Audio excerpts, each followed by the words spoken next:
Gurubhyo Namaha, Namo Namaha. Welcome to session 12 of Sanskrit language and Sanskrit grammar.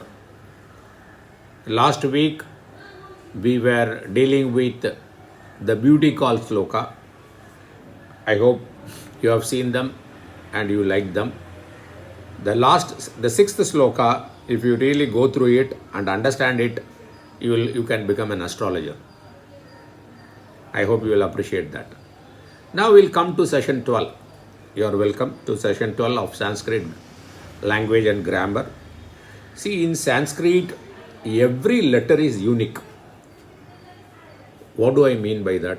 Every letter is unique means every letter is unique with respect to the place of articulation and the effort involved within the mouth and the effort involved beyond the mouth. In Sanskrit, Uchcharana Sthanam, that is place of articulation, Abhyantara Prayatnaha, that is the efforts within the mouth, Bahya Prayatnaha, the efforts beyond the mouth. These three. No two letters will have all the three same. You will not find that. We will deal with each and every letter with respect to these three.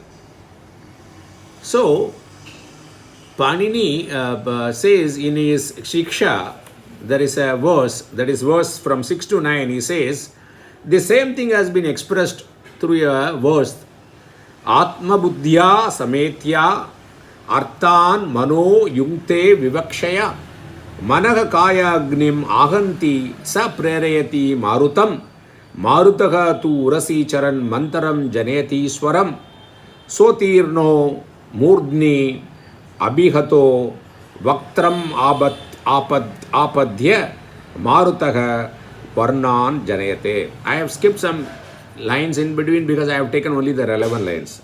What he says is Atma Buddhya Sametya. The consciousness and the buddhi, the intellect, they come together to understand the meaning of the thought. So, they having come together and understood the meaning of the thought, then what happens? The mind mind has got a desire to express the meaning of the thought through words. So, with this desire, what does the mind do? The mind activates the Jatara Agni, the fire in the stomach. It activates. The fire in turn rises the air from the stomach. See, any pronunciation of a letter or a sound is possible only through the air in the stomach coming up, hitting the head and comes back into the mouth, and from the mouth it comes out only you can produce any letter or sound. Otherwise it is not possible. That's what he says. So he says that the consciousness and the buddhi, they come together to understand the meaning of a thought. Then the mind wants to give the meaning of the thought a expression in words or a sound. Then accordingly what does it do? It activates the fire in the stomach. The fire in the stomach raises the air, and the air comes through the chest, started creating small sounds, okay, and it comes up, hit the top of the head and comes back to the mouth, and there are some efforts required within the mouth. With the efforts, then the sound comes, appropriate letters comes.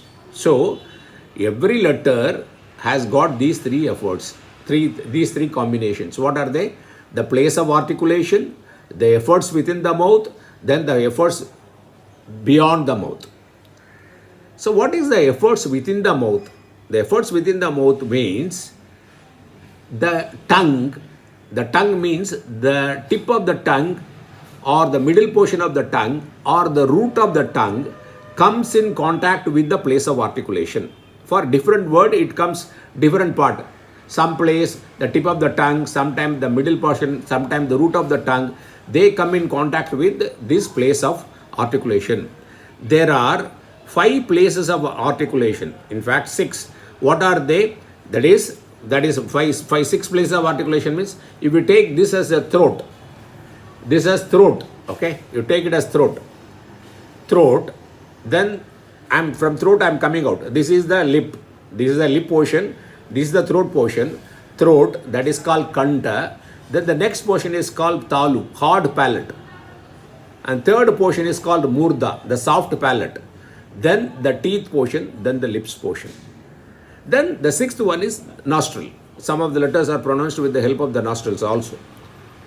So he says that what is the internal efforts? Abhyantra prayatna, that is the efforts required by bringing contact of the tongue, the various parts of the tongue with these respective place of articulation. The tongue may touch the place or come closer to the place.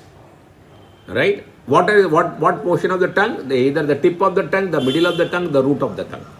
This is called internal efforts. Then the efforts happen beyond the mouth in this kakalaka, that is what the vocal cavity, that talks about a bahya prayatna. So these three are required to pronounce any letter or sound. Right? That's what he says, that whatever he says that in Sanskrit only. Now I'll tell the Sanskrit and I'll give the meaning. So the tongue is known as karanam. So the karanam is required, the position of the tongue is required, then the utpatti sthanam, the place of articulation within the mouth is required, and the efforts beyond the mouth is also required for us to pronounce any letter or any sound. The same thing is mentioned here is in Sanskrit. He says that prayatnaha dvita. Efforts are two types of efforts that we have already seen. The efforts within the mouth, the efforts beyond the mouth. Okay. And he says that what is efforts within the mouth?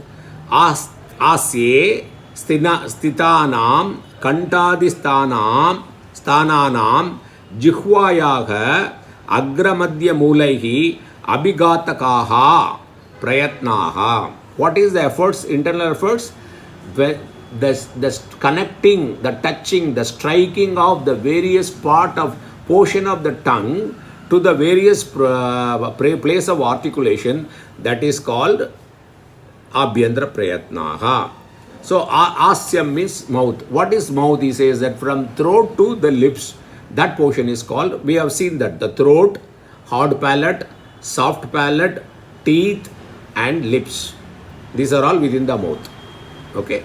Then what he says that the below the throat is called, whatever the efforts required is called bahya prayatnaha.